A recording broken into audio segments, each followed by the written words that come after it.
السلام علیکم دوستو، میں ہوں محمد شاہد عمران اور آپ لوگوں کو جاذب لائبریری میں خوش آمدید کہتا ہوں۔ آج میں آپ لوگوں کے لیے ایک انتہائی دلچسپ، مزیدار، ہنسی سے بھرا ہوا مضمون لے کر آیا ہوں۔ یہ مضمون پطرس بہاری صاحب کا لکھا ہوا ہے۔ پطرس بہاری اردو ادب کا ایک بہت بڑا نام ہے، جنہوں نے مزاحیہ ادب لکھنے میں اپنے تمام ہم عصروں کو پیچھے چھوڑ دیا۔ بہترین تحریریں لکھتے ہیں، معنی خیز تحریریں لکھتے ہیں اور بہت ہی سبک ہوتے ہیں ان کی باتوں میں، ان کے طنز میں۔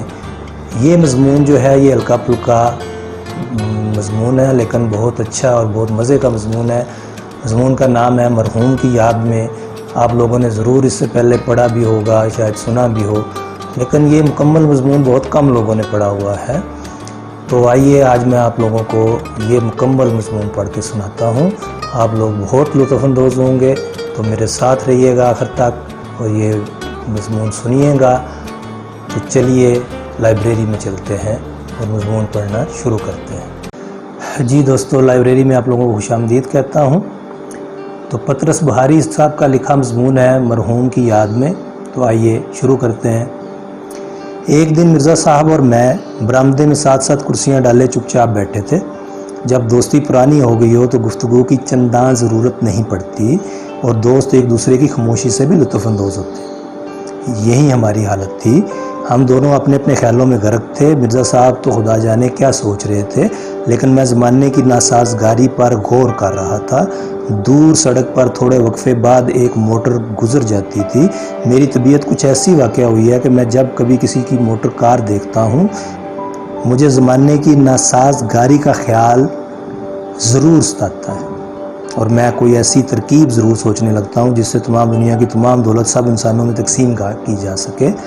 اگر میں سڑک پہ پیدل جا رہا ہوں اور کوئی موٹر اس ادا سے گزر جائے کہ گرد و غبار سے میرے پھیپھڑوں، میرے دماغ، میرے معدے اور میری تلی تک پہنچ جائے، تو اس دن گھر میں آ کر علم کیمیا کی وہ کتاب نکال لیتا ہوں جو میں نے ایف اے میں پڑھی تھی اور اس غرض سے اس کا مطالعہ کرنے لگتا ہوں کہ شاید بم بنانے کا کوئی نسخہ ہاتھ آ جائے۔ میں کچھ دیر تک آہیں بھرتا رہا۔ مرزا صاحب نے کچھ توجہ نہ کی۔ آخر میں نے خاموشی کو توڑا اور مرزا صاحب سے مخاطب ہو کر بولا، مرزا صاحب، ہم میں اور حیوانوں میں کیا فرق ہے؟ مرزا صاحب بولے، بھئی کچھ تو ہوگا نا ہر۔ میں نے کہا، میں بتاؤں تمہیں؟ کہنے لگے، بولو۔ میں نے کہا، کوئی فرق نہیں۔ سنتے ہو مرزا، کوئی فرق نہیں۔ ہم میں اور حیوانوں میں، کم از کم مجھ میں اور حیوانوں میں فرق نہیں۔ ہاں، میں جانتا ہوں کہ تم میخ نکالنے میں بڑے طاق ہو۔ کہہ دو گے حیوان جگالی کرتے ہیں، تم نہیں کرتے۔ ان کے دم ہوتے ہیں، تمہارے نہیں۔ لیکن ان باتوں سے کیا ہوتا ہے؟ ان سے تو صرف یہی ثابت ہوتا ہے کہ وہ مجھ سے افضل ہیں۔ لیکن ایک بات میں اور وہ بالکل برابر ہیں۔ وہ بھی پیدل چلتے ہیں، میں بھی پیدل چلتا ہوں۔ اس کا تمہارے پاس کیا جواب ہے؟ جواب نہیں، کچھ ہے تو کہو، بس چپ ہو جاؤ۔ تم کچھ نہیں کہہ سکتے۔ جب سے میں پیدا ہوا اسی دن سے پیدل چل رہا ہوں۔ پیدل؟ تم پیدل کے معنی نہیں جانتے۔ پیدل کے معنی ہے سینہ زمین پر اس طرح سے حرکت کرنا کہ دونوں پاؤں میں سے ایک ضرور زمین پر رہے۔ یعنی تمام عمر میری حرکت کرنے کا طریقہ یہی رہا ہے کہ ایک پاؤں زمین پر رکھتا ہوں، دوسرا اٹھاتا ہوں، ایک آگے ایک پیچھے۔ خدا کی قسم، اس طرح زندگی سے دماغ سوچنے کے قابل نہیں رہتا۔ حواس بیکار ہو جاتے ہیں، تخیل مر جاتا ہے، آدمی گھاس سے بدتر ہو جاتا ہے۔ مرزا صاحب میری اس تقریر کے دوران میں کچھ اس بے پرواہی سے سگریٹ پیتے رہے کہ دوستوں کی بے پرواہی پر رونے کو دل چاہتا تھا۔ میں نے از حد حقارت اور نفرت کے ساتھ منہ ان کی طرف سے پھیر لیا۔ ایسا معلوم ہوتا تھا کہ مرزا کو میری باتوں پر یقین ہی نہیں آتا، گویا میں جو اپنی تکالیف بیان کر رہا ہوں وہ خیالی ہے۔ یعنی میرا پیدل چلنے کے خلاف شکایت کرنا قابل توجہ ہی نہیں، یعنی میں کسی سواری کا مستحق ہی نہیں۔ میں نے دل میں کہا، اچھا مرزا، یوں ہی صحیح، دیکھو تو میں کیا کرتا ہوں۔ میں نے اپنے دانت پیچی کر لیے اور کرسی کے بازو پر سے جھک کر مرزا کے قریب پہنچ گیا۔ مرزا صاحب نے بھی سار میری طرف موڑا۔ میں مسکرا دیا، لیکن میرے تبسم میں ظاہر ملا ہوا تھا۔ جب مرزا سننے کے لیے بالکل تیار ہو گیا تو میں نے چبا چبا کر کہا، مرزا صاحب، میں ایک موٹر خریدنے لگا ہوں۔ یہ کہہ کر میں اپنے استغنا کے ساتھ دوسری طرف دیکھنے لگا۔ مرزا بولے، کیا کہا تم نے؟ کیا خریدنے لگے ہو؟ میں نے کہا سنا نہیں تم نے، میں ایک موٹر کار خریدنے لگا ہوں۔ موٹر کار ایسی گاڑی ہے جس کو بعض لوگ موٹر کہتے ہیں، بعض لوگ کار کہتے ہیں، لیکن چونکہ تم ضرورت سے زیادہ ذہین ہو اس لیے میں نے دونوں الفاظ استعمال کر دیے تاکہ تمہیں سمجھنے میں کوئی دقت پیش نہ آئے۔ مرزا بولے اب کہ مرزا نہیں میں بے پرواہی سے سگریٹ پینے لگا۔ بھویں میں نے اوپر کو چھڑا لی، پھر سگریٹ والا ہاتھ منہ تک اس انداز سے لاتا اور لے جاتا کہ بڑے بڑے ایکٹر اس پر رشک کریں۔ تھوڑی دیر کے بعد مرزا بولے میں نے سوچا اثر ہو رہا ہے، مرزا پر رو پڑ رہا ہے۔ میں چاہتا ہوں کہ مرزا کچھ بولے تاکہ مجھے معلوم ہو کہ کہاں تک مرعوب ہوا ہے، لیکن مرزا نے پھر کہا میں نے کہا مرزا جہاں تک مجھے معلوم ہے تم نے اسکول اور کالج اور گھر میں 2-3 زبانیں سیکھی ہیں، اور ان کے علاوہ تمہیں کئی ایسے الفاظ بھی آتے ہیں جو کسی اسکول اور کالج یا شریف گھرانے میں نہیں بولے جاتے، پھر بھی اس وقت تمہارا کلام منہ سے آگے نہیں بڑھتا۔ تم جلتے ہو مرزا، اس وقت تمہاری جو ذہنی کیفیت ہے اسے عربی زبان میں حسد کہتے ہیں۔ مرزا صاحب کہنے لگے نہیں یہ بات تو نہیں، میں تو صرف خریدنے کے لفظ پر غور کر رہا تھا۔ تم نے کہا کہ میں ایک موٹر کار خریدنے لگا ہوں، تو میاں خریدنا تو ایک ایسا فعل ہے کہ اس کے لیے روپے وغیرہ کی ضرورت ہوتی ہے۔ وغیرہ کا بندوبست تو بخوبی ہو جائے گا، لیکن روپے کا بندوبست کیسے کرو گے؟ یہ نکتہ مجھے نہ سوچا تھا، لیکن میں نے ہمت نہ ہاری۔ میں نے کہا میں اپنی کئی قیمتی اشیاء بیچ سکتا ہوں۔ میں نے کہا میں اپنا سگریٹ کیس بیچ ڈالوں گا۔ مرزا کہنے لگا چلو 10 آنے تو یہ ہو گئے، باقی 2,500-3 ہزار کا انتظام بھی اسی طرح ہو جائے گا تو سب ٹھیک ہو جائے گا۔ اس کے بعد ضروری بھی معلوم ہوا ہوگا کہ گفتگو کا سلسلہ کچھ دیر کے لیے روک دیا جائے۔ چنانچہ میں مرزا سے بیزار ہو کر خاموش رہا۔ یہ بات سمجھ میں نہ آئی کہ لوگ روپیہ کہاں سے لاتے ہیں۔ بہت سوچا اور آخر اس نتیجے پہنچا کہ لوگ چوری کرتے ہیں۔ اس سے ایک گناہ اطمینان سا ہوا۔ مرزا بولے تمہیں ایک ترکیب بتاؤں، ایک بائی سائیکل لے لو۔ میں نے کہا وہ روپے کا مسئلہ تو پھر بھی یوں کا توں رہا۔ کہنے لگے مفت۔ میں نے حیران ہو کر پوچھا مفت؟ وہ کیسے؟ کہنے لگے مفت ہی سمجھو، آخر دوست سے قیمت لینا بھی کہاں کی شرافت ہے، البتہ تم احسان قبول کرنا گوارا نہ کرو تو اور بات ہو۔ ایسے موقع پر جو ہنسی میں ہنستا ہوں اس میں معصوم بچے کی مسرت، جوانی کی خوش دلی، ابلتے فواروں کی موسیقی اور بلبلوں کا نغمہ سب ایک دوسرے کے ساتھ ملے ہوئے ہوتے ہیں۔ چنانچہ میں یہ ہنسا اور اس طرح ہنسا کہ کھلی ہوئی بانچیں گھنٹوں تک اپنی جگہ پر واپس نہ آئیں۔ چنانچہ جب مجھے یقین ہو گیا کہ یک لخت کوئی خوشخبری سننے سے دل کی حرکت بند ہو جانے کا جو خطرہ پیدا ہوتا ہے اس سے محفوظ ہوں، تو میں نے پوچھا ہے کس کی؟ مرزا بولے میرے پاس ایک بائی سائیکل پڑی ہے، وہ تم لے لو۔ میں نے کہا پھر کہنا؟ کہنے لگے بھائی ایک بائی سائیکل میرے پاس ہے، جب میری ہے تو تمہاری ہے، تم لے لو۔ یقین مانیے مجھ پر گھڑوں پانی پڑ گیا، شرم کے مارے پسینہ پسینہ ہو گیا۔ 14ویں صدی میں ایسی بے غرضی اور اثار بھلا دیکھنے میں کہاں آتا ہے۔ میں نے کرسی سرکا کر مرزا کے پاس کر لی۔ سمجھ میں نہ آیا کہ اپنی ندامت اور ممنونیت کا اظہار کن الفاظ میں کروں۔ میں نے کہا مرزا صاحب سب سے پہلے تو میں اس گستاخی اور درشتی اور بے ادبی کی معافی مانگتا ہوں جو ابھی میں نے تمہارے ساتھ گفتگو میں روار رکھی۔ دوسرے میں آج تمہارے سامنے ایک اعتراف کرنا چاہتا ہوں اور امید کرتا ہوں کہ تم میرے صاف گوئی کی داد دو گے اور مجھے اپنی رحم دلی کے صدقے معاف کر دو۔ میں ہمیشہ تم کو از خود کمینہ، خود غرض اور عیار انسان سمجھتا رہا ہوں۔ دیکھو ناراض مت ہونا، انسان سے غلطی ہو ہی جاتی ہے، لیکن آج تم نے اپنی شرافت اور دوست پروری کا ثبوت دیا ہے اور مجھے پر ثابت کر دیا ہے کہ میں کتنا قابل نفرت، تنگ خیال اور حقیر شخص ہوں۔ مجھے معاف کر دو۔ میری آنکھوں میں آنسو بھر آئے۔ قریب تھا کہ مرزا کو بوسہ دیتا اور اپنے آنسو کو چھپانے کے لیے اس کی گود میں سر رکھ دیتا، لیکن مرزا صاحب کہنے لگے واہ اس میں فیاضی کیا ہوتی ہے، میرے پاس ایک بائی سائیکل ہے، جیسے میں سوار ہوا ویسے تم سوار ہوئے۔ میں نے کہا مرزا مفت نہ لوں گا، یہ ہرگز نہیں ہو سکتا۔ مرزا کہنے لگے بس اسی بات سے ڈرتا ہوں، تم حساس اتنے ہو کہ کسی کا احسان لینا گوارا نہیں کرتے، حالانکہ خدا گواہ ہے احسان اس میں کوئی نہیں۔ مرزا بولے قیمت کا ذکر کر کے گویا تم مجھے کانٹوں میں گھسیٹتے ہو، اور جس قیمت پر میں نے خریدی تھی وہ تو بہت زیادہ تھی اور اب تو وہ اتنے کی رہی نہیں۔ میں نے پوچھا تم نے کتنے میں خریدی تھی؟ کہنے لگے میں نے 250 روپے میں خریدی تھی، لیکن اس زمانے میں بائی سائیکلوں کا رواج ذرا کم تھا، اس لیے قیمتیں ذرا زیادہ ہوتی تھیں۔ میں نے کہا کیا بہت پرانی ہے؟ بولے نہیں، ایسی پرانی بھی کیا ہوتی، میرا لڑکا اس پر کالج آیا جایا کرتا تھا اور اسے کالج چھوڑے بھی 2 سال نہیں ہوئے، لیکن اتنا ضرور ہے کہ آج کل کی بائی سائیکلوں سے ذرا مختلف ہے۔ آج کل تو بائی سائیکلیں ٹین کی بنی ہوتی ہیں جنہیں کالج کے سر پھرے لونڈے سستی سمجھ کر خرید لیتے ہیں۔ پرانی بائی سائیکلوں کے ڈھانچے مضبوط ہوا کرتے تھے۔ مگر مرزا 250 روپے تو میں ہرگز نہیں دے سکتا، اتنے روپے میرے پاس کہاں سے آئے، میں تو اس کی آدھی قیمت بھی نہیں دے سکتا۔ مرزا کہنے لگے تو میں تم سے قیمت تھوڑا ہی مانگتا ہوں، اول تو قیمت لینا ہی نہیں جاتا۔ لیکن میں نے کہا نہ مرزا، قیمت تو تمہیں لینی پڑے گی۔ اچھا تم یوں کرو، میں تمہاری جیب میں کچھ روپے ڈال دیتا ہوں، تم گھر جا کر گن لینا، اگر تمہیں منظور ہوئے تو کل بائی سائیکل بھیج دینا، ورنہ روپے واپس کر دینا۔ اب یہاں بیٹھ کر میں تم سے سودا کر چکا ہوں۔ یہ تو کچھ دکانداری کی سی بات معلوم ہوتی ہے۔ مرزا بولے بھائی جیسے تمہاری مرضی، میں تو اب بھی یہی کہتا ہوں کہ قیمت ویمت جانے دو، لیکن میں جانتا ہوں تم نہ مانو گے۔ میں اٹھ کر اندر کمرے میں آیا۔ میں نے سوچا استعمال شدہ چیزوں کی قیمت لوگ آدھی دیتے ہیں، لیکن جب میں نے مرزا سے کہا تھا کہ مرزا میں آدھی قیمت بھی نہیں دے سکتا تو مرزا اس پر مترز نہ ہوا تھا۔ وہ تو بیچارہ بالکل یہی کہتا تھا کہ تم مفت میں لے لو، لیکن میں کیسے لے لوں، آخر بائی سائیکل ہے، ایک سواری ہے، گھوڑوں اور موٹروں اور ٹانگوں کے زمرے میں شمار ہوتی ہے۔ بکس کھولا تو معلوم ہوا کہ ہست و بوت کل 46 روپے۔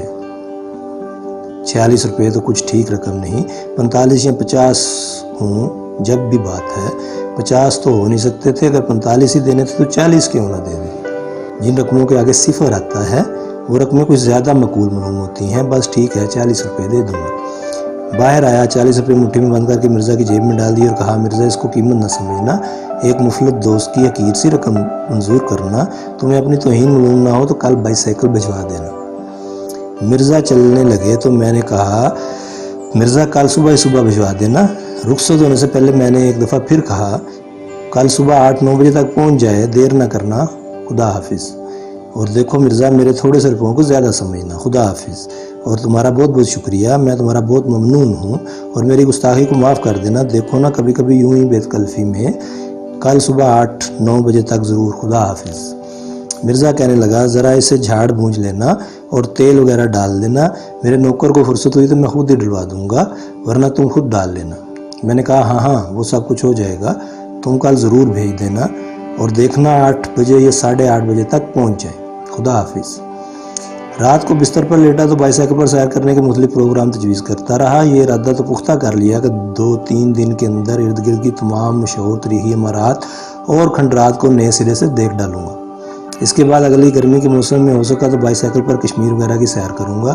صبح صبح ہوا خوری کے لیے ہر روز نہر تک جایا کروں گا، اور شام کو ٹھنڈی سڑک پر جہاں اور لوگ صدر کو نکلیں گے، میں سڑک کے صاف شفاف سطح پر ہلکے ہلکے خاموشی کے ساتھ ہاتھی دانت کی ایک گیند کی طرح گزر جاؤں گا۔ ڈوبتے ہوئے آفتاب کی روشنی جب بائی سائیکل کے چمکیلے حصوں پر پڑے گی تو بائی سائیکل جگمگا اٹھے گی، اور ایسا معلوم ہوگا کہ جیسے ایک راج ہنس زمین کے ساتھ اڑ رہا۔ وہ مسکراہٹ جس کا ذکر کر چکا ہوں ابھی تک میرے ہونٹوں پر کھیل رہی تھی۔ بارہا دل چاہا کہ بھاگ کر جاؤں اور مرزا کو گلے سے لگا لوں۔ رات کو خواب میں دعائیں مانگتا رہا کہ خدایا مرزا بائی سائیکل دینے پر رضامند ہو جائے۔ صبح اٹھا تو اٹھتے ہی نوکر نے یہ خوشخبری سنائی کہ حضور وہ بائی سائیکل آ گئی ہے۔ میں نے کہا اتنی سویرے؟ نوکر نے کہا وہ تو رات ہی کو آ گئی تھی، آپ سو گئے تھے، میں نے جگانا مناسب نہ سمجھا، اور ساتھ ہی مرزا کا آدمی ڈبریاں کسنے کا ایک اوزار بھی دے گیا ہے۔ میں حیران ہوا کہ مرزا صاحب نے بائی سائیکل بچانے میں اتنی عجلت کیوں کی، لیکن اس نتیجے پر پہنچا کہ آدمی نہایت شریف اور دیانتدار ہیں، روپے لیے تھے تو سائیکل کیوں روک لیتے۔ نوکر سے کہا دیکھو یہ اوزار یہیں چھوڑ جاؤ، اور دیکھو بائی سائیکل کو کسی کپڑے سے خوب اچھی طرح سے جھاڑ لو، اور یہ موڑ پر بائی سائیکل والا بیٹھا ہے، اس سے جا کر بائی سائیکل میں ڈالنے کا تیل لے آؤ، اور دیکھو ابے بھاگا کہاں جاتا ہے، ہم ضروری تم سے کہہ رہے ہیں بائی سائیکل والے سے تیل کی کپی لے آنا۔ اور جہاں جہاں تیل دینے کی ضرورت ہو وہاں تیل دے دینا، اور بائی سائیکل والے سے کہنا کہ کوئی گھٹیا سا تیل نہ دے دے جس سے تمام پرزے خراب ہو جائیں۔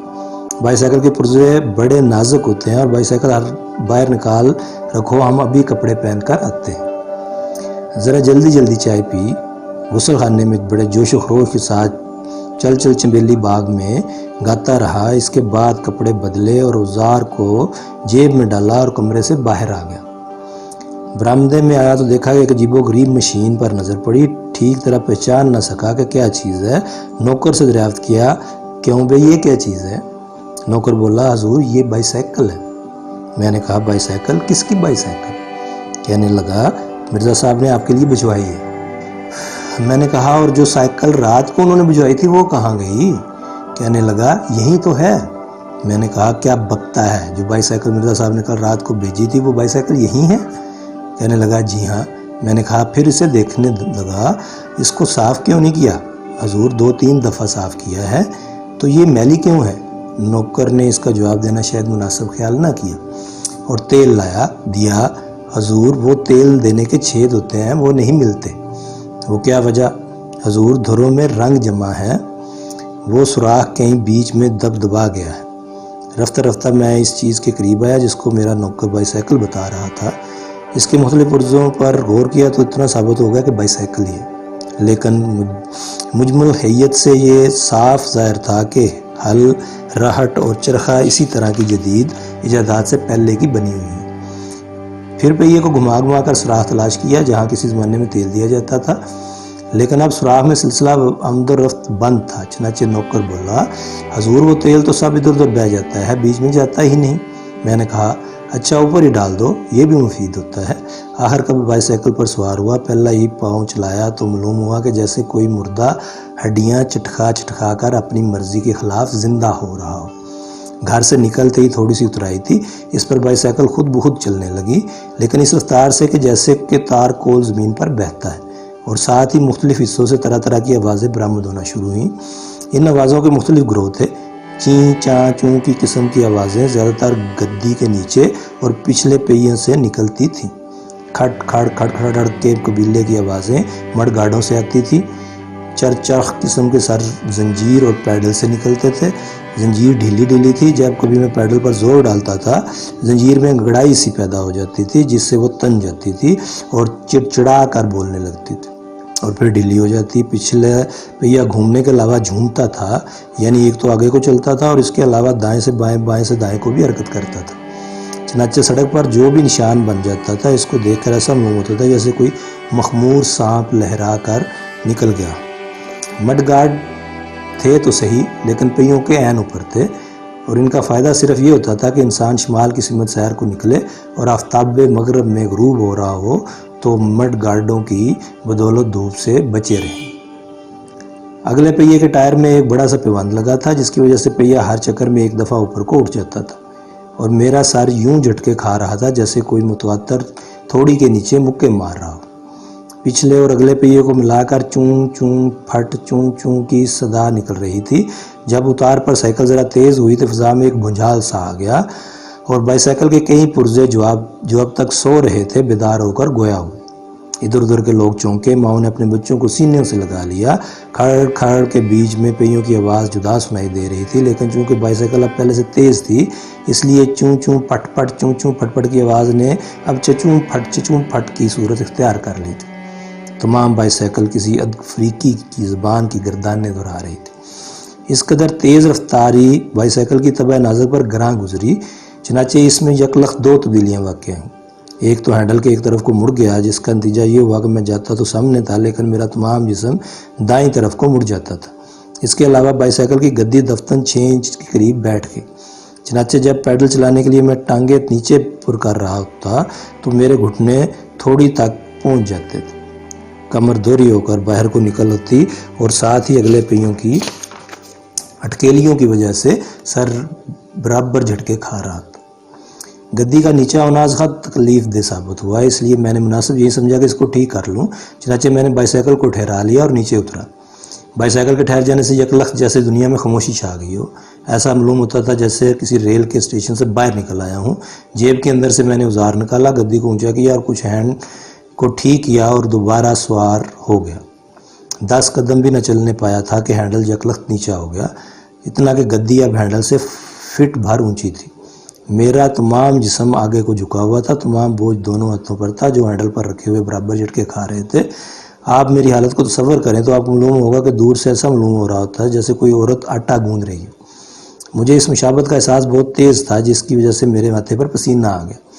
میں دائیں بائیں لوگوں کو کنکھیوں سے دیکھ رہا تھا، یوں تو ہر شخص میل بھر پہلے ہی سے مڑ کر دیکھنے لگتا تھا، لیکن ان میں کوئی بھی ایسا نہ تھا جس کے لیے میری حالت ضیافت طبع کا باعث نہ ہو۔ ہینڈل تو نیچا ہو ہی گیا تھا۔ ایک دیکھو یہ آدمی کیا کر رہا ہے، گویا اس بدتمیز کے نزدیک میں کوئی کرتب دکھا رہا تھا۔ میں نے اتر کر پھر ہینڈل اور گدی کو اونچا کیا، لیکن تھوڑی دیر بعد ان میں سے ایک نہ ایک پھر نیچا ہو جاتا۔ وہ لمحے جن کے دوران میرے ہاتھ اور میرا جسم دونوں برابر ایک ہی بلندی پر واقع ہوں بہت ہی کم تھے، اور ان میں بھی یہی سوچتا رہا تھا کہ اب گدی پہلے بیٹھے گی یا ہینڈل۔ چنانچہ نڈر ہو کر نہ بیٹھتا بلکہ جسم کو گدی سے قدرے اوپر ہی رکھتا، لیکن اس سے ہینڈل پر اتنا بوجھ پڑ جاتا کہ وہ نیچا ہو جاتا۔ جب وہ 2 میل گزر گئے اور بائی سائیکل کی اٹھک بیٹھک نے ایک مقررہ باقاعدگی اختیار کر لی تو فیصلہ کیا کہ کسی مستری سے پیچ کسوا لینے چاہیے۔ چنانچہ بائی سائیکل کو ایک دکان پر لے گیا۔ بائی سائیکل کی کھڑ کھڑ سے جتنے لوگ کام کر رہے تھے سب کے سب سر اٹھا کر میری طرف دیکھنے لگا، لیکن میں نے جی کڑا کر کے کہا ذرا اس کی مرمت کر دیجئے۔ ایک مستری آگے بڑھا، لوہے کی ایک سلاخ اس کے ہاتھ میں تھی جس سے اس نے مختلف حصوں کو ٹھوک بجا کر دیکھا۔ معلوم ہوتا تھا اس نے بڑی تیزی سے حالات کا جائزہ لگایا، لیکن پھر بھی مجھ سے پوچھنے لگا کس کس پرزے کی مرمت کروائیے گا۔ میں نے کہا بڑے گستاخ ہو تم، دیکھتے ہو کہ صرف ہینڈل اور گدی کو اونچا کروا کے کسوانا ہے بس، اور کیا؟ ان کو مہربانی کر کے فوراً ٹھیک کر دو اور بتاؤ کتنے پیسے ہوئے۔ بولا یوں تھوڑا ہی ہو سکتا ہے، 10-15 دن کا کام ہے، آپ اسے ہمارے پاس چھوڑ جائیے۔ اور پیسے کتنے ہوں گے؟ کہنے لگا بس 30-40 روپے لیں گے۔ میں نے کہا بس ہو چکا، جو کام تم سے کہا گیا وہ کرو اور باقی ہماری معاملات میں دخل مت دو۔ تھوڑی دیر میں ہینڈل اور گدی پھر اونچی کر کے کس دی گئی۔ میں چلنے لگا تو مستری نے کہا میں نے تو کس دیا ہے لیکن پیچ سب گھسے ہوئے ہیں، ابھی تھوڑی دیر میں سب ڈھیلے پڑ جائیں گے۔ میں نے کہا بدتمیز کہیں کا، 2 آنے مفت میں لے لیے؟ بولا جناب آپ کی یہ بائی سائیکل بھی تو مفت میں ملی ہوگی، یہ آپ کے دوست مرزا صاحب کی ہے نا؟ للو یہ وہ سائیکل ہے جو پچھلے سال مرزا صاحب یہاں بیچنے کو لائے تھے، پہچانی تم نے؟ بھئی صدیاں گزر گئیں لیکن اس بائی سائیکل کی خطا معاف ہونے میں نہیں آتی۔ میں نے کہا واہ، مرزا صاحب کے لڑکے اس پر کالج آیا جایا کرتے تھے، ان کو ابھی کالج چھوڑے ہوئے 2 سال بھی نہیں ہوئے۔ مستری نے کہا ہاں وہ تو ٹھیک ہے، لیکن مرزا صاحب خود جب کالج میں پڑھتے تھے تو ان کے پاس بھی تو یہی سائیکل تھی۔ میری طبیعت یہ سن کر کچھ مردہ سی ہو گئی۔ میں بائی سائیکل کو ساتھ لیے آہستہ آہستہ پیدل چل پڑا، لیکن پیدل چلنا بھی مشکل تھا۔ اس بائی سائیکل کے چلانے میں ایسے ایسے پٹھوں پر زور پڑتا تھا جو عام بائی سائیکلوں کو چلانے میں استعمال نہیں ہوتے، اس لیے ٹانگوں، کندھوں، کمر اور بازوؤں میں اس قدر درد ہو رہا تھا جو برداشت کے قابل نہ تھا۔ مرزا کا خیال رہ کر آتا تھا، لیکن میں ہر بار کوشش کر کے اس کو دل سے ہٹا دیتا تھا، ورنہ میں پاگل ہو جاتا اور جنون کی حالت میں پہلی حرکت مجھ سے یہ سرزد ہوتی کہ مرزا کے مکان کے سامنے بازار میں ایک جلسہ منعقد کرتا جس میں مرزا کی مکاری، بے ایمانی اور دغا بازی پر ایک طویل تقریر کرتا، کل بنی نو انسان اور آئندہ آنے والی نسلوں کو مرزا کی ناپاک فطرت سے آگاہ کر دیتا، اور اس کے بعد چتا جلا کر اس میں زندہ جل کر مر جاتا۔ میں نے بہتر یہ سمجھا کہ جس طرح ہو سکے اب اس بائی سائیکل کو اونے پونے بیچ کر جو وصول ہو اسی پر صبر شکر کروں، بلا سے 10-15 روپے کا خسارہ ہی صحیح، 40 کے 40 روپے تو ضائع نہ ہوں گے۔ راستے میں بائی سائیکلوں کی ایک دکان آئی، وہاں ٹھہر گیا۔ دکاندار بڑھ کر میرے پاس آیا، لیکن میری زبان کو جیسے قفل لگ گیا۔ عمر بھر کسی چیز کے بیچنے کی نوبت نہ آئی تھی۔ مجھے یہ بھی معلوم نہیں کہ اس سے موقع پر کیا کہتے ہیں۔ آخر بڑے سوچ بچار کے بعد اور بڑے تامل کے بعد منہ سے صرف اتنا نکلا کہ یہ بائی سائیکل ہے۔ دکاندار کہنے لگا پھر؟ میں نے کہا لوگے؟ کہنے لگا کیا مطلب؟ میں نے کہا بیچتے ہیں ہم۔ دکاندار نے مجھے ایسی نظروں سے دیکھا کہ مجھے یہ محسوس ہوا جیسے مجھ پر چوری کا شبہ کر رہا ہو۔ پھر بائی سائیکل کو دیکھا، پھر مجھے دیکھا، پھر بائی سائیکل کو دیکھا۔ ایسا معلوم ہوتا تھا کہ فیصلہ نہیں کر سکتا آدمی کون سا ہے اور بائی سائیکل کون سی۔ آخرکار بولا کیا کریں گے آپ اس کو بیچ کر؟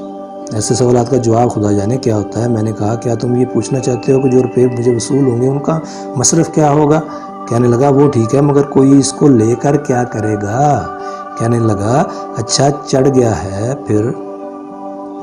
میں نے کہا پھر کیا؟ پھر چلائے گا اور کیا؟